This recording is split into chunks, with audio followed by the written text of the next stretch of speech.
Evī Vernere. Es radu tērpus. Es domāju, ka skaists tērps. Un kā arī zīmēju, dizainus dažādus, printus, ko likt arī uz pašiem tērpiem. Esmu šobrīd izveidojusi savu zīmolu, Avenī, kuras auklis ir Made for Beauty. Kāpēc tieši Avenī? Avenī, jo tas tāds radās no manas iesaukas Avenīte. Un šī iesauka ļoti patīk, to man deva mans vīrs. Un kopš tā brīža man dzīve tikai iet uz augšu. Kāpēc vispār radās šī doma par tiem interesantiem zīmējumiem un interesantiem dizainiem? Jo man vienmēr pašai bijusi problēma, ieejot veikalā, atrast kaut ko tādu interesantu. Piemēram, ir smuks, varbūt griezums, bet ir vienkārši šaudums.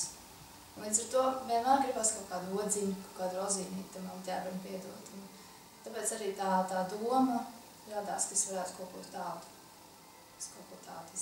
Tad sanāk, tu nevarēji veikalā atrast tādu kaut ko, kas tev patīk, un tādēļ tu radi pati.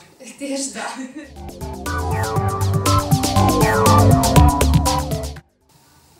Tērpus īstenībā es bieži redzu vakarā, tieši kad es esmu gultā.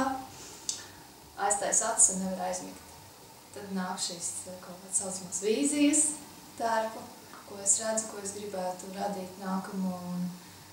Protams, bieži ir tā, ka to, ko es esmu izdomājis, es nespēju uzzīmēt, bet cenšos vismaz. Pārstrā tā arī ir, vai arī man ļoti bieži iespēto daba, jūra, kaut kāds izbraucieni ar mašīnu. Tā ir apkārtējā vide, kurā es dzīvoju.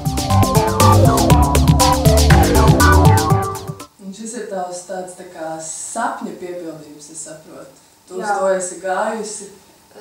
Principā ir tā, ka es vienu brīdi vispār nezināju, ko es gribu darīt.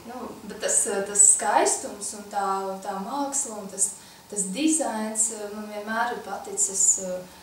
Ir arī, to es arī jūtu, ka sirdī tas man ir ļoti tuvs un tas man tāds šobrīd sapņu piepildījums. Vēlētos visiem, kas jūt, ka nav īsti savā vietā, tomēr mēģināt un iet uz to savu mērķi, turēties ar visām četrām, kā dara to šobrīd es, un mēģināt un darīt.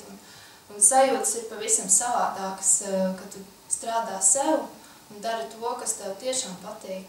Mans uzskats ir tāds, dzīve ir īsa, un mums ir katram jādara tas, ko sirds liek.